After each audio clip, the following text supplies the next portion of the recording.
Well, I think it's important to understand that we are dealing with an issue which is very complicated. When I was growing up as a child, I thought and believed so to be that Jerusalem was not on earth and that it was in the heavens. I believed very, very strongly that many of the places in today's Palestine were not part of our world. And this was the result of colonial miseducation and misinformation. This was the result of the imposition of backward religious belief, which insisted that indeed some of mankind could be described as God's chosen people and others as God's hated people, and so on. Today, if you come into Accra, the capital of Ghana, you would find that many people are flying what is today the Jewish, the Israeli flag. And they fight the Israeli flag because they think that it has to do. They actually think that they're flying the flag of David. I think it's important for us to start from clearly identifying what the conflict is about. First of all, I want to emphasize that this is not a conflict between Muslims and Christians. Indeed, there are no Christians in the equation at all. This is not a conflict between Muslims and Jews. This is not a conflict about religion. This essentially is a conflict about resistance to colonial occupation, and colonial occupation which has racist, extreme racist dimensions, which can be referred to as apartheid. Indeed, it's important for us to refer to the Balfour Declaration, which eventually gave part of Palestinian lands for the settlement of Jews, which became known as Israel. It's significant to note that in making the decision to provide land for the settlement which has now come to be known as Israel, the British authorities considered making land available in Africa for that settlement, and they specifically looked at Uganda. The question to ask is, what is in common with Uganda? What do Jews have in common with Ugandans? Why was Uganda considered part of that exercise at all? It is clear that the objective was simply to annex territory, to steal land, and for the establishment of a Jewish state. Now, eventually, the decision was made to settle in Palestine. And it's important to remember the Nakba, to remember the dispossession of lands of the Palestinian people, to remember the extent to which Palestinians were driven from their homes into exile, to remember the extent to which, right from the beginning, Palestinians were killed, were maimed, and were exiled in order to make room for the Jewish state. Now, it is important that today we are talking about the institution of a system of apartheid in the Middle East. Today, Gaza remains essentially an open prison. The people of Gaza do not have the right to walk in and out of the territory. They have to go to Israeli checkpoints. The Israelis determine who can go in and who can go out. They are denied access to electricity. They are denied access to water. Their schools are being constantly desecrated and bombed. Life in Gaza is simply hell. Now, it is not only in Gaza, it is throughout Palestine. The West Bank suffers a similar fate. You have 2 million people squeezed into this small enclave called Gaza, who are denied not just the basic human rights, but who are denied also the means of sustenance. It's important also to recognize that today, there are thousands of Palestinians languishing in Israeli jails for the sole reason that they were opposed to apartheid, that they were opposed to colonial occupation. Today, it's important to recognize that many of the orchards of Palestinians have been destroyed. Their livelihood is being destroyed. It's important in this discussion to remember clearly that Palestinian fishermen do not have the rights of fishermen in Ghana This meeting or in is any being other place in recorded. the world. And that their right, to continue about their business without let and hindrance has been trampled under the feet of the Zionist occupiers. Now, when we talk about a conflict, we are not talking about a conflict between equally matched parties. This is a conflict between Israel, which boasts of being the third strongest army in the world, and Palestinians who are resisting colonial occupation with stones and sticks. That is the nature of the conflict. This is a conflict between Israel, which has the full support of the United States of America, and the Palestinian people, who are constantly being prevented from airing their views by the Western media, who are constantly being silenced by all the institutions, of media and so on. There's a conflict between Israel and the Palestinian people. Israel, which has nuclear weapons, and Palestinian people with stones. There's a conflict between Palestinians who are being held in jail, perpetual jail, and the Israelis who have access to the Western world and who have access to the support of the Western world. This is a lopsided conflict. This is a lopsided conflict between the oppressed and the oppressor. There's a lopsided conflict between the exploited and the exploiter.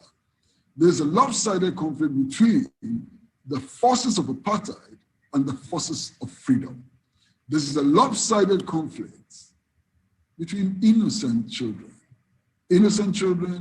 who crave for a right to live and a right to medical care, and an oppressive regime that tramples upon all the rights of the Palestinian people. Yeah. And indeed, decent people all over the world do not stand aloof. It is indeed an obligation, just like we fought against apartheid of South Africa, to fight for sanity to prevail in the Middle East, for sanity to prevail in Palestine. It is significant to note that Israel is about the only country in the world without a permanent border, and it keeps expanding its borders from day to day, from week to week, from month to month, and from year to year. How come? How come that Israel continuously keeps expanding its border through the stealing of Palestinian lands? And how come that the world is so silent about this situation? It's also significant to draw attention to the injustice that the Palestinians suffer as a result of the undemocratic nature of the Security Council of the United Nations. Indeed, over the last couple of days, that has been created amply. The world stood in awe as the United States blocked move after move in calling for a ceasefire and to block the aggression of the Israeli apartheid regime. The whole world stood in awe as 7 countries out of about 200 countries stood in the way of justice and peace for the Palestinian people. The United Nations structure needs to be democratized. It needs to be democratized so that it can continue to play a role in the realization of the rights of all people and the freedom of all people under colonial bondage. Yes. Thank you very much, Mr. Pratt, for this very insightful overview of the situation. Yes, in order to break it down for our viewers and listeners, it is important that we break the issues down step by step. So I know that in your introduction, it was almost like a cocktail. You started with the history, and then you have even brought us what the update is currently. Since we want to do a blow-by-blow discussion, now let's look at the historic record as it is, the facts, what the facts are. There is a biblical Israel, and a contemporary Israel. And those who have advocated for Israel do so on the basis of the biblical Israel. And we know historically that there were people who lived in this land and they were called Jews, but they went into exile after Nebuchadnezzar and other powerful kings had invaded the lands. And since then, the Jews had been scattered all over the world. So what do you think, putting the two on a scale, what do you think is the appropriate stance that a person must take? Must we take stance on the biblical Israel or the contemporary Israel? And indeed, is there a difference between the two?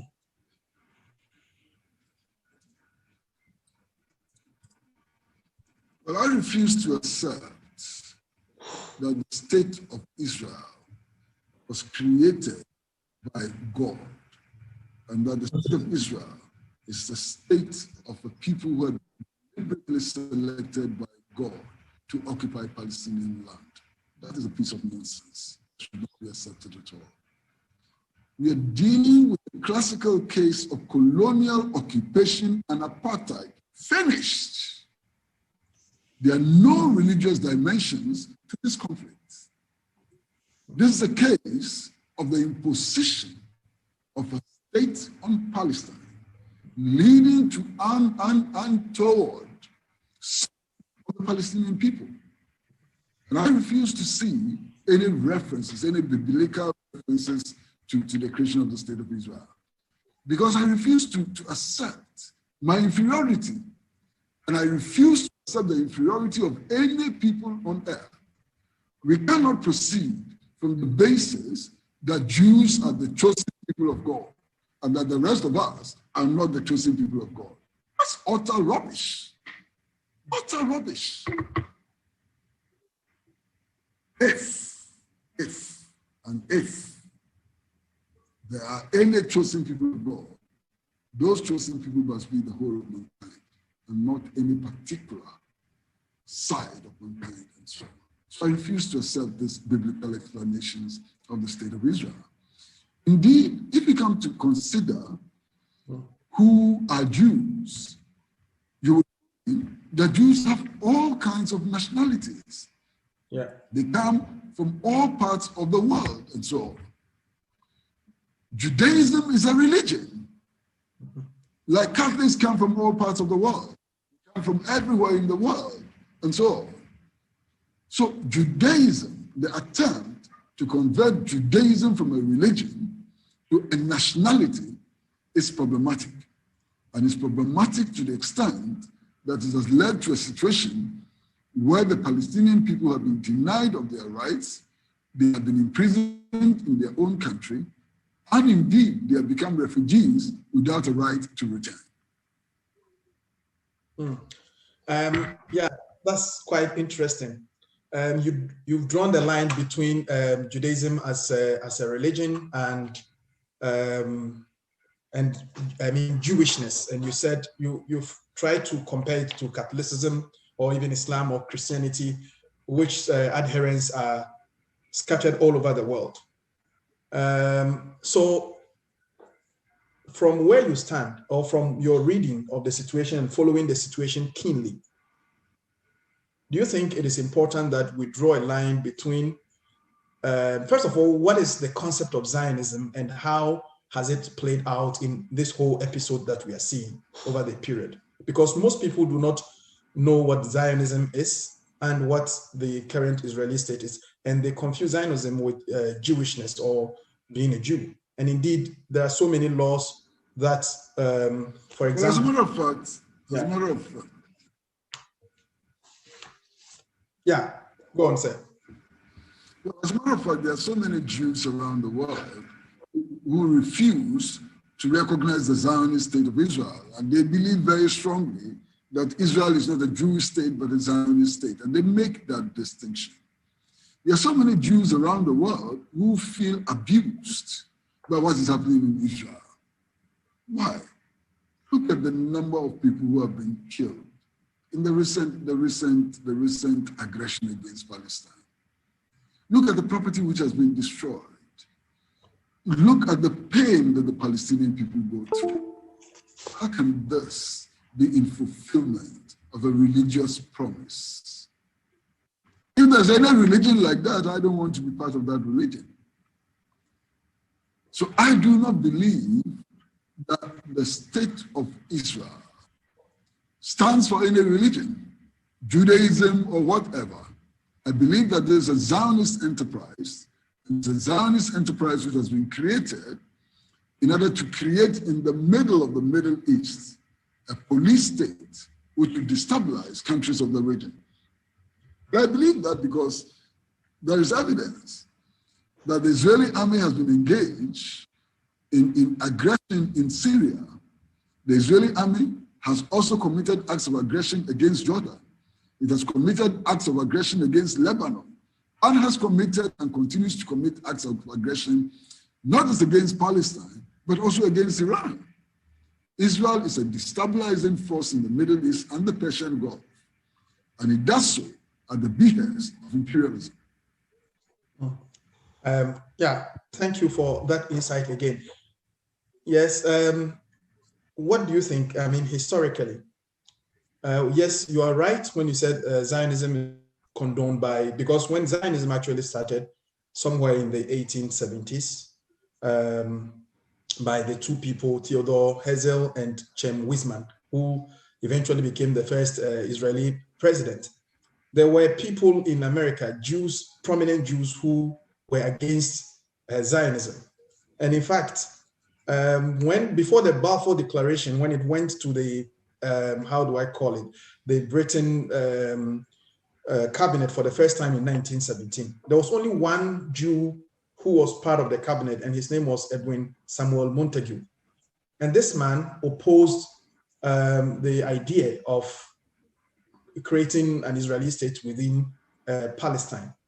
So what do you think has prevented the world from seeing these realities over the period? Because these are historic facts, but only a few people are able to digest these historic facts that are available on record.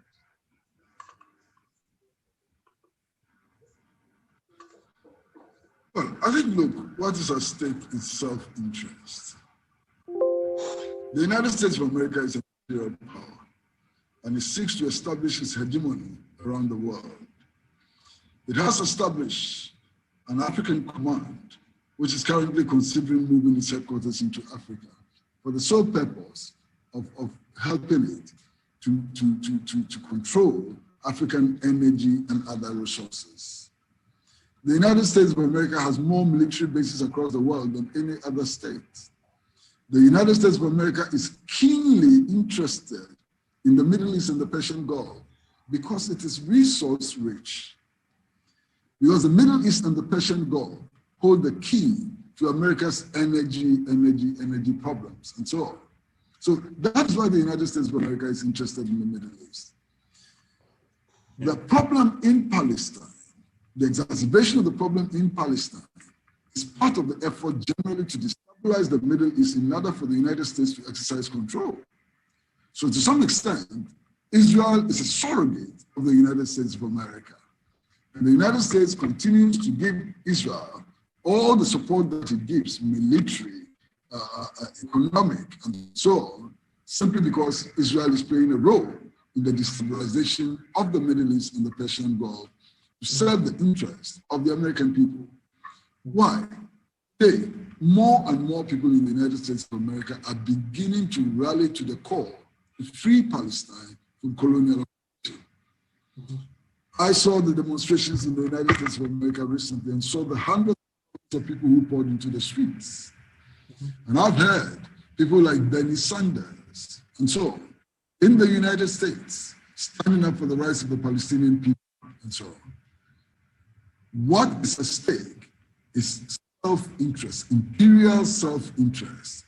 Imperial self-interest which seeks to hold the rest of the world hostages.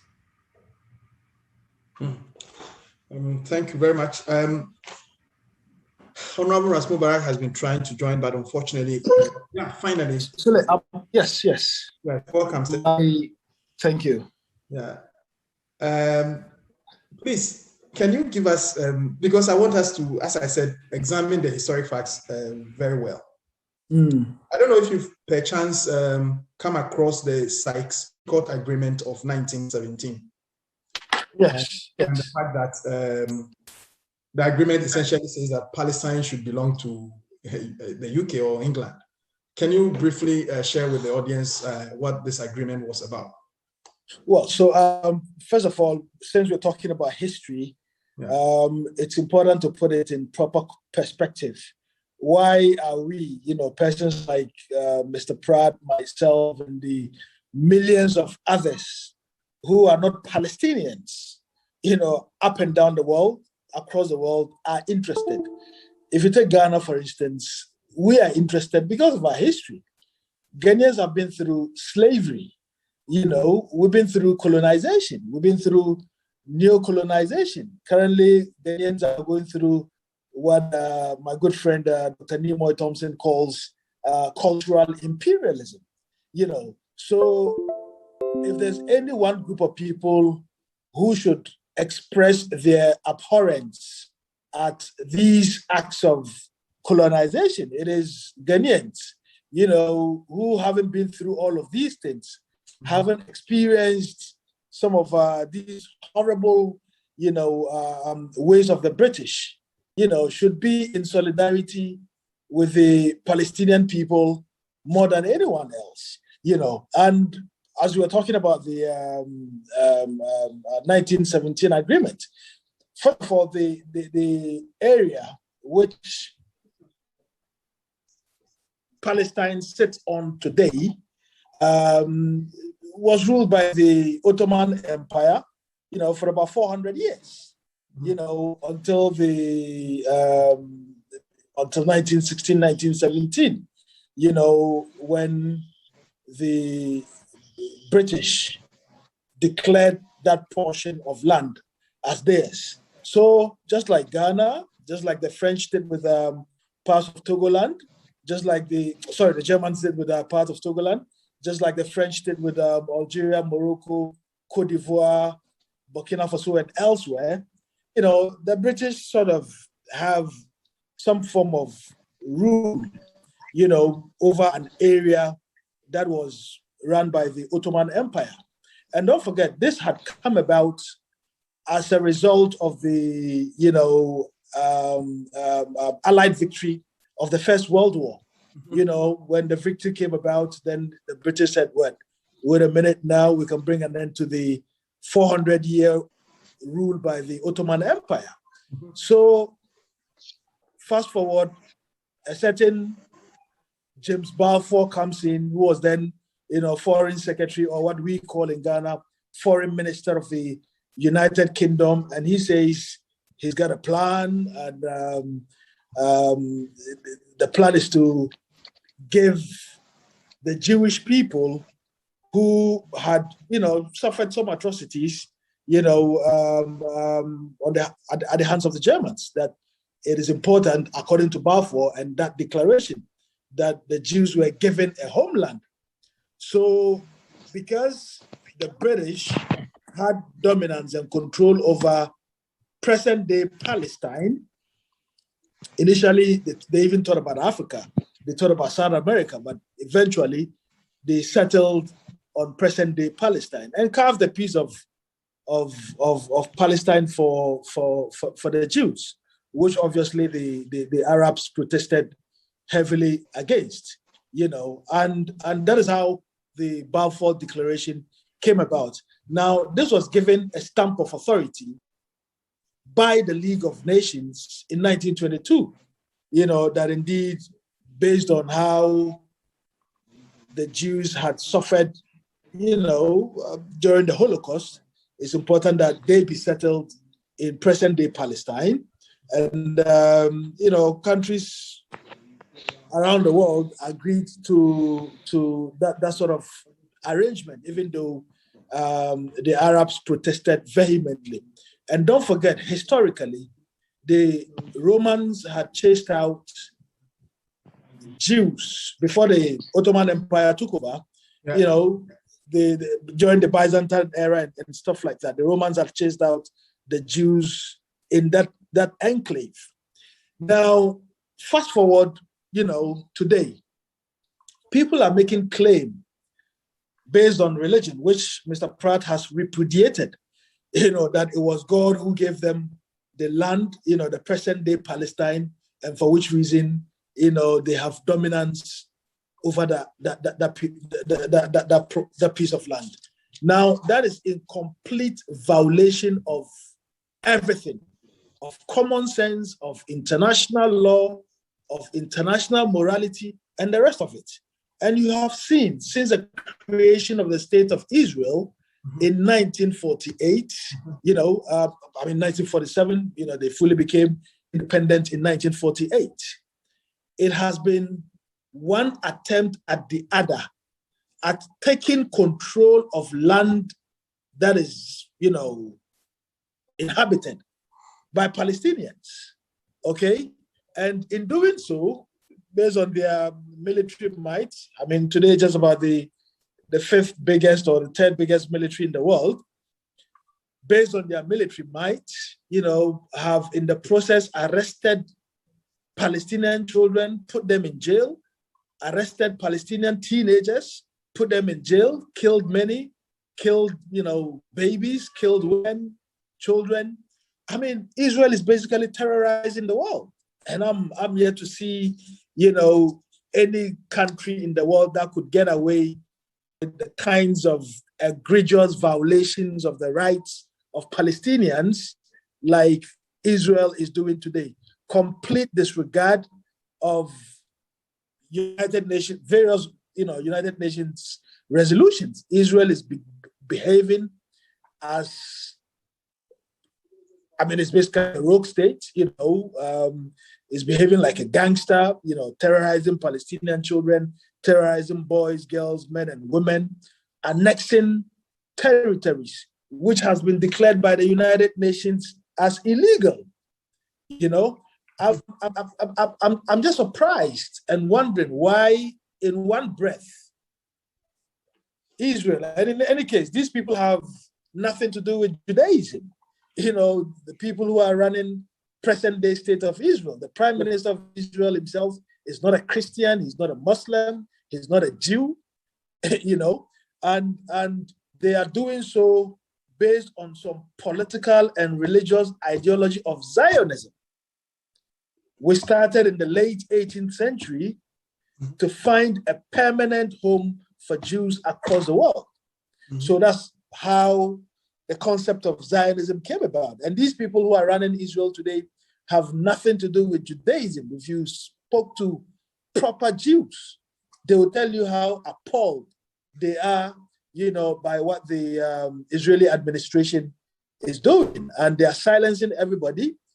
Don't forget the Israeli lobby, the Zionist lobby in the United States of America is very powerful, and because of the power that the Zionist lobby has been able to buy in the United States of America, they've extended that to Europe. And that is how come, you see fine principled politicians such as Bernie Sanders, who undoubtedly should have been president of the United States of America, did not make it on the ticket of the Democratic Party. That is why you've seen persons like Jeremy Corbyn, who's been a convincing advocate for the rights of Palestinians and a two-state solution, did not make it, as leader of the Labour Party. And they've bought politicians everywhere, including our own country. So today, a country that was at the forefront of the freedom of the liberation movement in Africa, I'm talking about Ghana, all of a sudden is, very quiet about issues like this. And Ghana has been very vociferous, on the Palestinian issue, even from independence. To be fair to all governments, with the exception probably of the Bourgeois regime of '69, all governments hitherto, and Mr. Pratt will tell you this, have voted at the United Nations Resolution, Human Rights Council in support of the state of Palestine, have expressed, regret about the way the Israelis are behaving. These gangsters, these Zionists who are hiding under the cloak of religion, hiding under the cloak of Zionism and hiding under the cloak of Judaism and evangelism, to brainwash people, to blindfold people, and to make it look as if it is a religious war. Mm-hmm. What is happening in Palestine to Palestinians, has nothing to do with religion. It is about human rights. And the Palestinian people, just like any citizen of the world, has an inalienable right to live in their own country, to be able to move about, to be able to run their own affairs. You can imagine, and you would recall how we were so upset and appalled by colonization. We stood up against it, as a country, and we fought for our independence.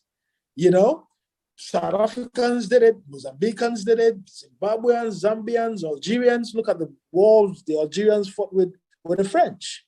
So all peoples of the world have a certain attitude towards being second-class citizens in their own countries, in their own land. And these Palestinians have every right within law to defend their land, to fight for their freedom. Can you believe that, they don't even have their own airport? Can you believe that in 2021, there's a blockade of Gaza, that Israel determines what comes in and out of Palestine?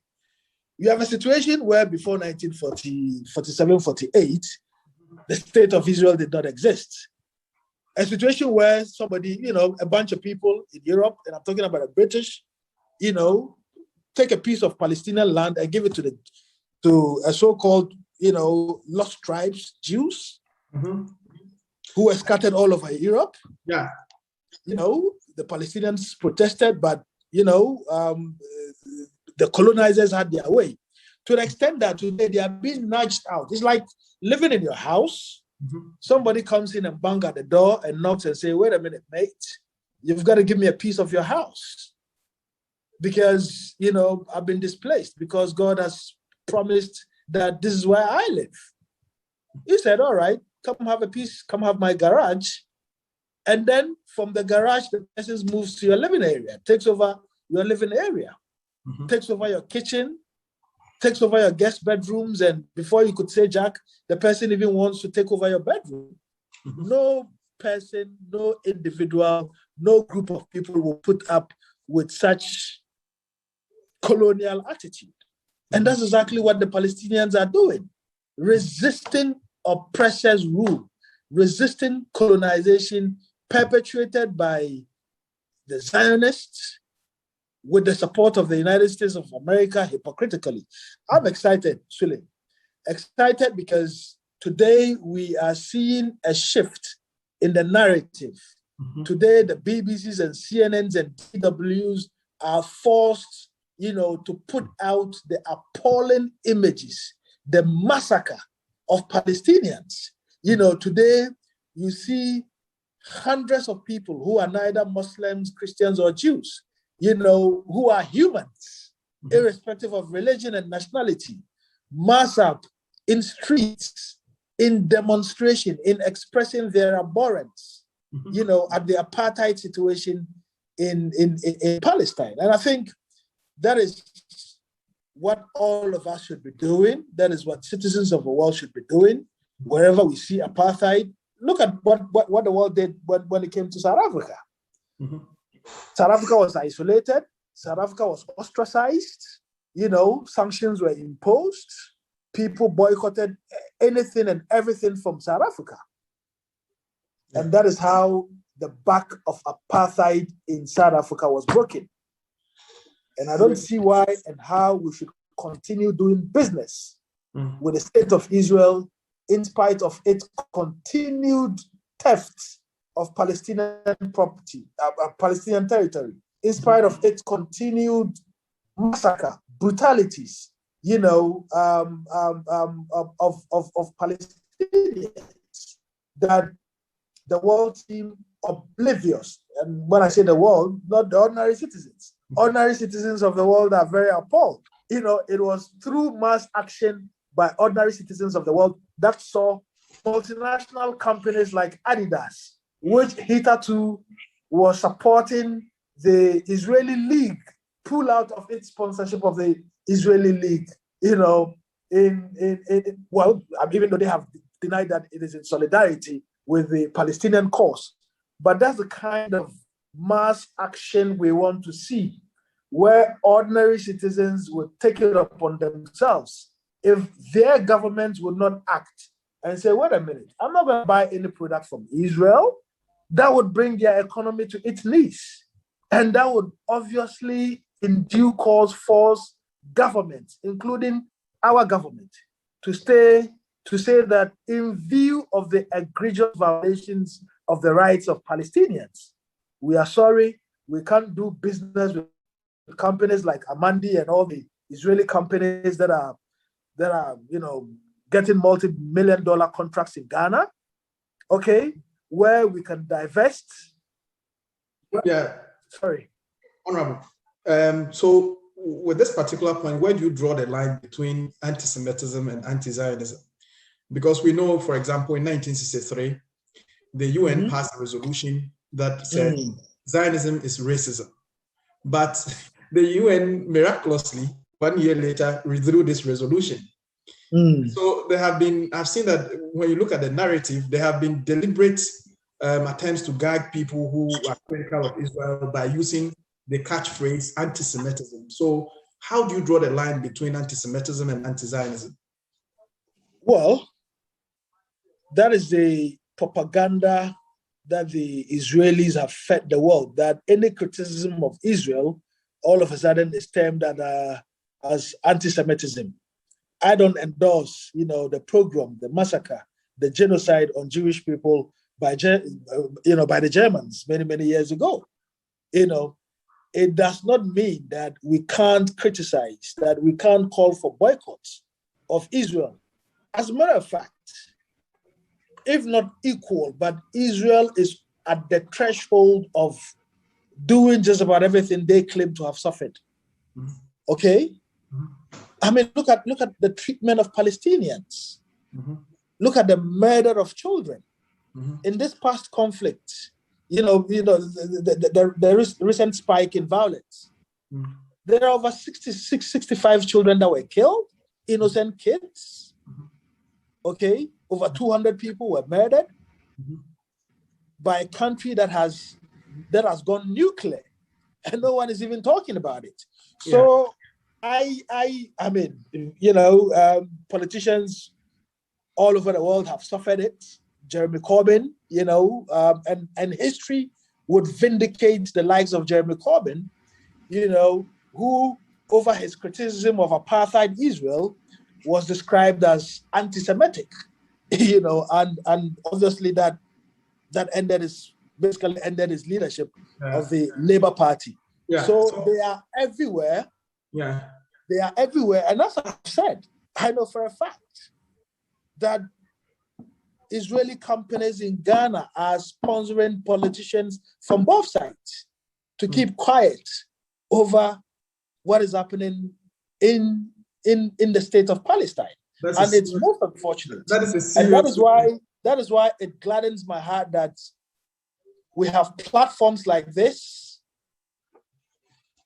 to express our exasperation over the hypocrisy of the world, that we could condemn what the Germans did to the Jews, which was obviously dastardly, but any condemnation of Israel is deemed as anti-Semitism. That is hypocrisy, and some of us would continue to be in solidarity with all oppressed people of the world. Palestinians, just like every other person on the face of the earth, has a right to free movement in their own country. Currently they don't enjoy that. Currently, Israel determines what goes into Palestine and what comes out of Palestine. I mean, it's apartheid. It's nothing short of apartheid, and that's why I'm so proud of the Irish as well. Who have been bold, to call it apartheid as it is. That is why I'm proud by U.S. Congress men and women and senators, persons like Bernie Sanders, persons like Miss Ocasio, persons like the many senators and congressmen and women who have expressed their disquiet, their anger about these dastardly acts that the Israelis are perpetuating. It's nothing but gangsterism. Yeah. There has always been the question about who started the fight, and Israelis or proponents of Israel always use the argument of self-defense as justification for the bombardment of Israel. Now, it is important to give one historic fact also.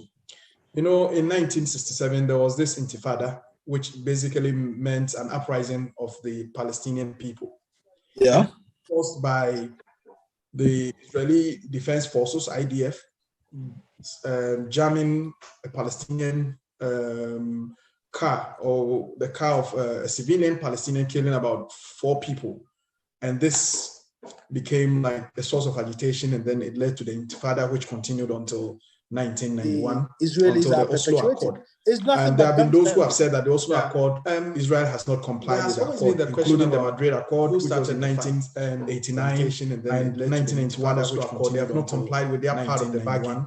So what do you say when somebody says that those who have said that the Oslo Accord, and Israel has not complied almost all the world leaders, including the Madrid Accord, which was in 1989, if Israel has the right to self-defense, what would you say about the person who was sitting in his home? Israel has a right to self-defense. Got kicked out. Almost all the world leaders. Okay, and that is what they attempted to do recently in places like Israel has the right to self-defense. What would you say about the person who was sitting in his home? If I'm sitting in my house, got kicked out, and you came to attack me, okay, and that is what they attempted to do recently. By the time you get to places like Sheikh Jarrah, if I'm sitting to my house and I gave you a piece of and annexation, if I'm sitting in my house and then you came to attack, you said that wasn't enough. You wanted my living room and my bedroom. By the time you get to my I probably will put a bullet in your head. Okay? So it is the Israelis who are there. I don't even want to call them Israelis because they are not. Look, anybody from any corner of the world, with exception of Palestinians, who is Jew, today can go to Israel and claim citizenship. Yeah. Anybody. Yeah. Okay? So the person who is sitting at his home does not have a right to self-defense, but the aggressor has a right to self-defense. What kind of warped argument is that? I want Mr. Pratt to speak on that matter also. Mr. Pratt, we're trying to examine the argument that Israel has a right to self-defense, and I've cited situations where the precipitating factors of the so-called violence, for example, in this case, in this recent violence, as late as the last week of April, there had been attempts by Israeli forces to evacuate 26 Palestinian inhabitants of this Sheikh Jarrah enclave. And this obviously escalated into what we are seeing now. So what do you say when somebody says that the massive onslaught on the Palestinians are justified to the extent that Israel is on a course of self-defense?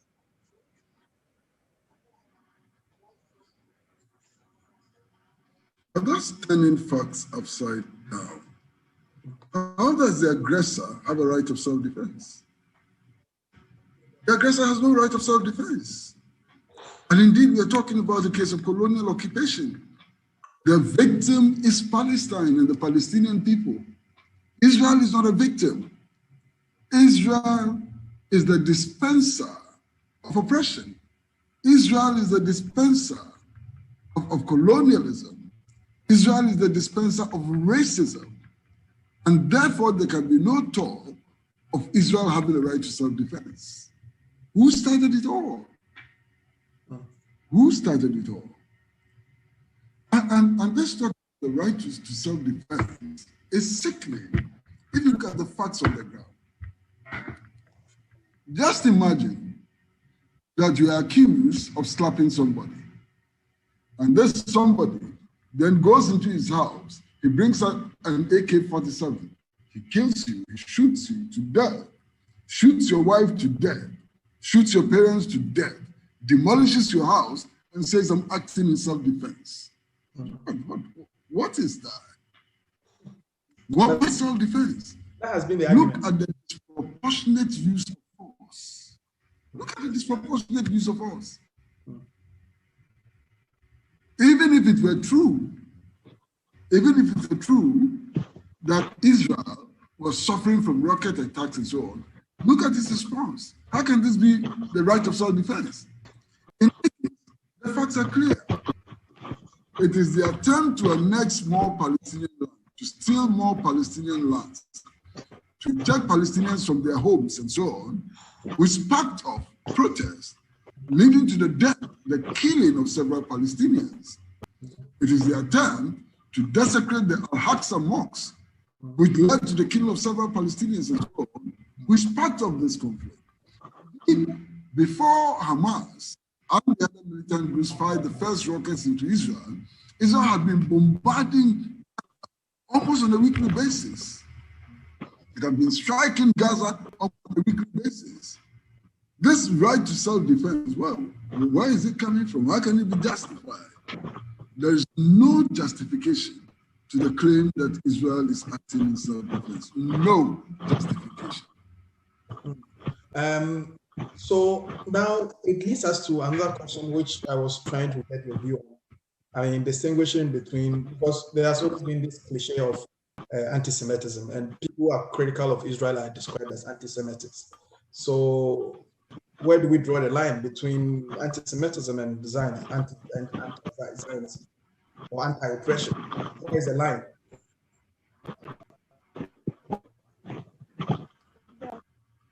Well, look, the propaganda, the Israeli propaganda, which says that any criticism of Israel, the Zionist state of Israel, is anti-Semitic, does Israel itself no good at all. It does Israel no good at all. They are legitimate criticisms of the Zionist state of Israel, legitimate criticism of its apartheid policies. They are legitimate criticisms of its effort to strangulate Palestine, especially Gaza. These are not anti-Semitic criticisms.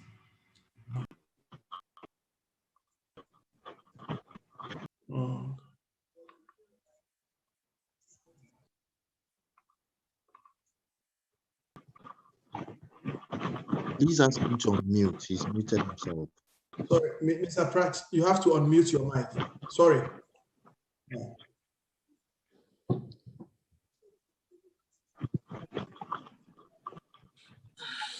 Okay, yeah, please carry on. I'm stridently opposed to people who justify Hitler's actions against the Jews. Hitler's actions against the Jews, the actions of fascist agents against the Jews, cannot be justified under any circumstances. In much the same way that Zionist actions against Palestinian people cannot be justified today. What the Israelis are doing to the Palestinian people today must not be done to the Israelis. Genocide is genocide. Apartheid is apartheid. Racism is racism. And colonial occupation is colonial occupation. Finish. Okay. And there have been efforts in the past to mediate, and always the solution has always been propounded as a two-state affair. And normally we hear this, but we don't see the action behind the two-state affair, which most leaders say across the world. So what do you think are the spokes in the wheel on this matter? What is preventing the so-called two-state solution from being actualized? Well, first of all, from 1947, 1948 to now, no attempt has been made to establish a viable Palestinian state living alongside the state of Israel. Palestine doesn't have secure borders. Palestine has not been allowed even to develop the basic infrastructure that is necessary for the function of any state. As we speak, Palestine has no airport of its own. As we speak, Palestine's effort to build a defensive capability has been frustrated all over the years as well. So it is the insincerity of world powers that causes the problem. Again, we saw the Oslo Agreement, and we know that every provision of the Oslo Agreement has been trampled under the feet of apartheid Israel. Every provision. So how can we trust the Israelis? And there are no brokers in these peace negotiations who are genuine and who have any legitimate claim to being brokers. Look at the United States of America and look at how it has conducted itself, generally in the Middle East and in Palestine. Was it not Donald Trump who claimed to have the power to give Jerusalem to Israel as his capital? What has Joe Biden done about it? Joe Biden today is the right of Israel to defend itself, when indeed Israel is the aggressor. Joe Biden's the administration, which is frustrating the UN Security Council from taking a firm stand for peace in the Middle East. So who is the broker? Who is the genuine broker for peace in the Middle East? I don't see one. Okay, Mr. Pratt, it also brings into focus another historic, your statement right now brings into focus another historic fact which need to be put out. And it has to do with the King Crane Commission in 1990, when America rose into world power, and they set up this commission to go and assess the situation and see if there was the possibility to create an independent Israeli state. Actually, the commission, which was commissioned by the American government, said that it is impossible to do that. And to quote them, they say that it is not possible to establish an Israeli state without trampling on the rights of the residents. Now, it appears that this report, which was commissioned by the American government to find a solution to the brewing conflict that was coming at the time, has been thrown out the window over the years. And so, in your view, why do you think that even though this report exists, which can be found by all listeners on, for example, on the internet, King Crane Commission report, why do you think that this report is not of interest to successive American governments?